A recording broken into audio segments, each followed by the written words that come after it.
तो आप ये कहते हैं ना आर्टिकल 10A कि जी साफ़ और शफाफ ट्रांसपेरेंट, उसके अंदर ये भी है आइन के अंदर कि ट्रांसपेरेंट होनी चाहिए। ट्रांसपेरेंट का मतलब ये है कि बंद कमरों में कोई भी कार्रवाई नहीं होनी चाहिए। इसके ऊपर EU ने भी एक स्टेटमेंट दी, फिर यूनाइटेड किंगडम ने एक स्टेटमेंट दी, फिर USA ने एक स्टेटमेंट दी, एमनेस्टी इंटरनेशनल इसके ऊपर बोल चुका है, इंटरनेशनल कोर्ट ऑफ जूरिस्ट्स इसके ऊपर बोल चुके हैं। और उनका ये कहना है कि मिलिट्री कोर्ट्स के अंदर जो भी ट्रायल हो रहे हैं ये आर्टिकल 10A यानी राइट टू फेयर ट्रायल की खिलाफ वर्जी है।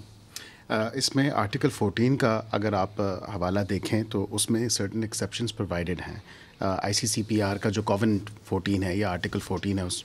कॉवेनेंट का जिसकी हम सिग्नेटरी हैं या जिसकी हमने रेटिफाई जिसको किया हुआ है, बिल्कुल वहाँ पे अभी रिसेंटली पाकिस्तान का ह्यूमन राइट्स का रिव्यू हुआ है और हमने ICCPR का रिव्यू में जाके अभी अक्टूबर में तो पाकिस्तान की जो डेलीगेशन थी उसने लीड किया और फिर वहाँ पे जाके इन तमाम इश्यूज़ पे, वेदर वो ब्लास्फेमी के ऊपर हो, वेदर वो मिलिट्री कोर्ट्स के ऊपर हो, वेदर वो वेरियस एलिजिडली जो बताया जाता है, कहा जाता है ह्यूमन राइट्स ब्रीचेस हैं, तो उन तमाम को वहाँ पे उन्होंने क्लैरिफाई किया और वहाँ पे उनकी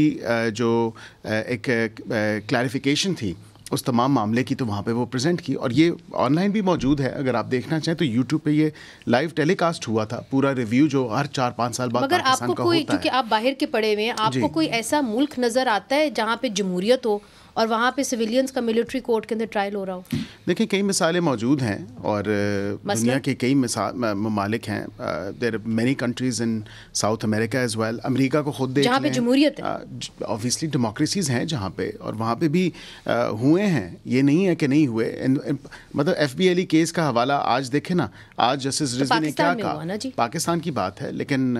उसके अलावा भी कई ममालिक हैं दुनिया में जहाँ पे हुए हैं। मगर मैं ये सब FBLE के अंदर भी उनको ये में हुए थे सिविलियन के, जी बिल्कुल हुए थे, 29 हुए, बिल्कुल हुए थे। 25 जो थे लोगों को उन्होंने खुद इमरान खान साहब ने उनको स्पेशल परमिशन ग्रांट करके उनके सिविलियंस के मिलिट्री के कोर्ट्स के अंदर ट्रायल हुए थे।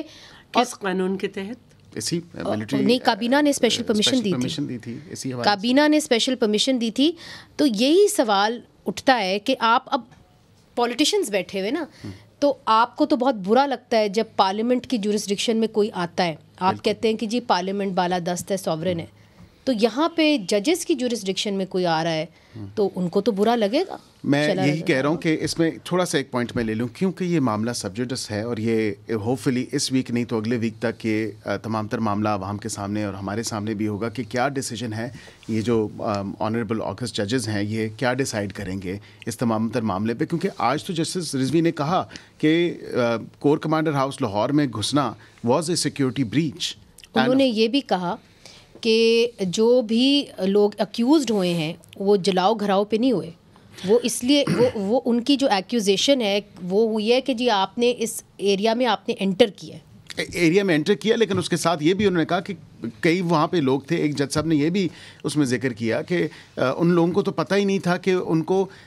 इस घिनौने मकसद के लिए वहाँ पे लाया जा रहा है। उनको कहा था कि एहतजाज के नाम पे हम जो है वो बज़ाहिर तो एहतजाज ही था, लेकिन जिस तरह फिर वो मुनज़्ज़म तरीके से लोगों को इकट्ठा करके फिर इन तनसीबात पर उनको टारगेट किया गया है, केयरफुल प्रिसिजन के साथ क्यूरेशन की गई इस तमाम तर मामले की, तो फिर मास्टरमाइंड की भी बात। मगर मुझे हैरत इस बात की है कि ये जो सेक्शन 21D है उसके अंदर वाज़े तौर पे कहा गया है कि अगर आप साजिश करेंगे किसी फौजी अहलकार के साथ मिल के और वो प्रूव हो जाती तो तब भी आपका ट्रायल होगा मिलिट्री कोर्ट में। मगर हैरत की बात यह है कि आज अदालत को ये बताया गया है कि किसी भी फौजी अहलकार का कोई ट्रायल नहीं हुआ 9 मई के हवाले से।